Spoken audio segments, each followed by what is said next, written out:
پیش خدمت ہے شہر نامہ آواز۔ اتر پردیش کے وزیر اعلیٰ یوگی آدتیہ ناتھ نے کہا کہ سڑکوں پر نماز جب نہیں روکی جا سکتی تو تھانوں میں جنماشٹمی پر روک کیوں لگائیں۔ وزیر اعلیٰ یوگی نے کہا کہ ملک میں ثقافتی اتحاد کو قائم کرنے والوں کو فرقہ پرست کہا جاتا ہے۔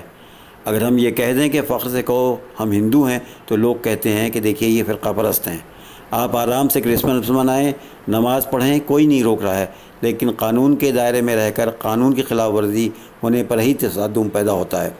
وزیر اعلیٰ نے یہ باتیں لکھنؤ میں ایک جلسے میں کہیں۔ انہوں نے کہا کہ غازی آباد سے ہریدوار کے درمیان اس وقت 4 کروڑ کانوڑیوں نے سفر کیا اور ملاقات کے دوران حکام نے کہا کہ کوئی لاؤڈ اسپیکر نہیں بجے گا۔ تب ہم نے پوچھا کیا یہ جنازہ ہے؟ ان سے کہا کہ مائک ہر جگہ محدود کرو، اور یاترا میں ڈی جے اور باجے پر پابندی ختم کر دی گئی۔ کانوریوں پر ہیلی کاپٹر سے پھولوں کی بارش کرائی گئی۔